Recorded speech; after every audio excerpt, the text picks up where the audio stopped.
岩園は北京の北西部にある清朝の高家庭園だぜ。総面積は約3平方キロメートル、東京ドーム60個分以上だ。それは随分巨大ね。そのうち 75% が昆明湖という湖だけど、陸地部分だけでも東京ドーム15個分以上だな。歩きやすい靴で行かないとだね。岩園は金の時代に庭園として整備されたが、もともと梁や金の時代から離宮が置かれていた。そして天の不備来藩の時代、1292年のこと、水利学者の郭主敬の指揮により周辺の水をここに引き入れて貯水湖を作ったんだ。これが今の昆明湖の元だ。郭主敬って世界史で習ったわ。樹樹歴を作成した天文学者じゃなかったっけ？そう、天文学者にして水利事業者、マルチなスーパー科学者だ。郭主敬は当時北京に運河を開削していた。この貯水湖は運河の水量を調整し、安定した騒音を確保するために用いられたんだ。へえ、西太后の話を予想していたら、まさか現代の郭主敬が出てくるとは思わなかったよ。さらに明の時代、清徳帝はここに離宮を建設し、鉱山園と名付けて高価の庭園とした。はあ、遊び人で有名な清徳帝ね。さらに明末の宦官である義忠賢はこの鉱山園を自分のものとして占有した。さすが大悪党宦官。皇帝の庭園を勝手に占有するなんて。そして清代、乾隆帝の時代に大きな転機が訪れる。乾隆帝は1750年頃、母の還暦を祝うためこの湖の拡張浚渫を命じたんだ。そして昆明湖は水利事業として掘削され、掘り出した土で万寿山が造成された。こうして1764年にこの清園が完全竣工した。これは離宮としての機能を持つとともに、宮廷用水と灌漑用水の貯水湖としての機能も備えていたんだ。水利と景観の2つの特徴を持つのね。乾隆帝はもともとあった湖の西に2つの湖を掘削して拡張し、昆明湖と名付けた。この昆明湖、どこかの湖に似ていると思わないか？なんか甲州の西湖に似ていると思った。そうだろ。乾隆帝は甲州の風景を好み、その60年の治世の間に6回南巡し、その都度甲州の西湖のほとりにある離宮に滞在した。そこで昆明湖は甲州の西湖の風景を手本として作られた。その周囲の山々との比例、湖の周囲や湖の中の主要スポットの配置は甲州の西湖に似ているんだ。でも甲州の西湖をモデルに作られたのになんで名前が昆明湖なの？昆明って雲南省でしょ。昆明湖の昆明は漢の武帝が長安の西に水軍の訓練のために作った昆明地から名前を取ったんだ。雲南省の昆明とは特設の関係はないぜ。清園を作るにあたって乾隆帝がモデルにしたのは甲州だけじゃない。蘇州の風景も取り入れているんだ。どこに？蘇州街だ。これは蘇州の町を模して建てられたと言われ、全長は300メートル余り。水路の沿岸に位置を作り、茶館、酒楼、薬局、質屋、建築店など何十もの店舗を設けた。店舗を設けるのはいいけど、皇帝の庭園の中に店を作ってもお客さんなんて来ないでしょうに。これは乾隆帝が江南の市場の雰囲気を楽しむためだけに作ったんだよ。店員はすべて宦官、宮女が紛争し、皇帝が巡行する時だけ営業したんだ。あの暗君で有名な漢の霊帝も高級に市場を作って遊んだって言うけど、乾隆帝も同じことして遊んでたのか。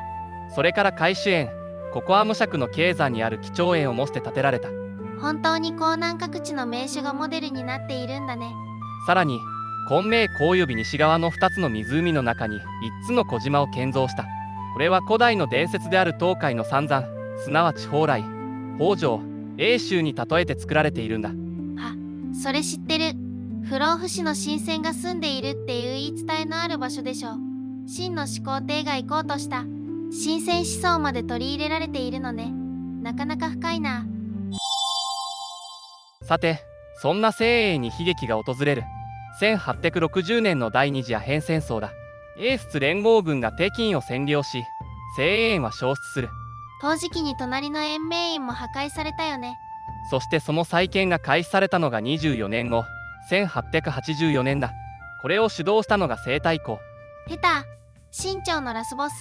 この再建を助けたのが、当時の皇帝であった光緒帝のお父さん、純親王益家。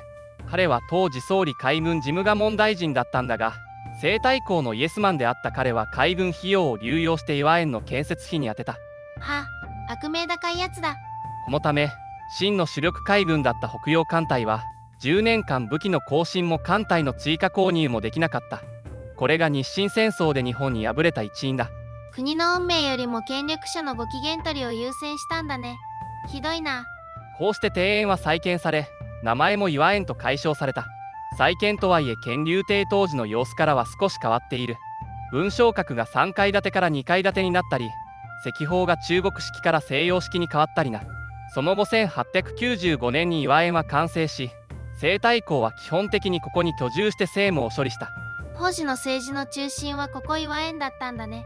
1900年には8カ国連合軍が北京を占領し、岩園は再び略奪の対象となった後、1902年に修復されたんだ。略奪と再建を繰り返したんだね。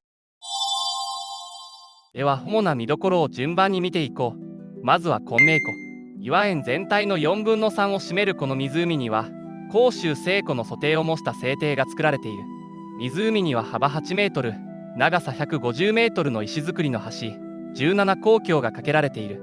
岩園のシンボル的な美しい橋だよね。次に拝雲殿。もともと乾隆帝が母の60歳を祝うために建てた建物を西太后が改建した時に改名した。仏光閣は丹樹山の中腹に位置し、高さ約40メートルの八角三層構造だ。店内の視覚的中心点になっている。湖から万寿山を見た時に真っ先に目に入る建物だよね。長老は全長約728メートルで、金明湖の北岸に沿って連続する回廊だ。柱と梁に描かれた彩色画は1万点以上で、西遊記、三国志などの場面も描かれているぜ。これまた手が込んでいるわね。石砲は金明湖の北西岸にある大理石製の構造物で、全長約36メートル。船型だが固定構造で航行機能はない。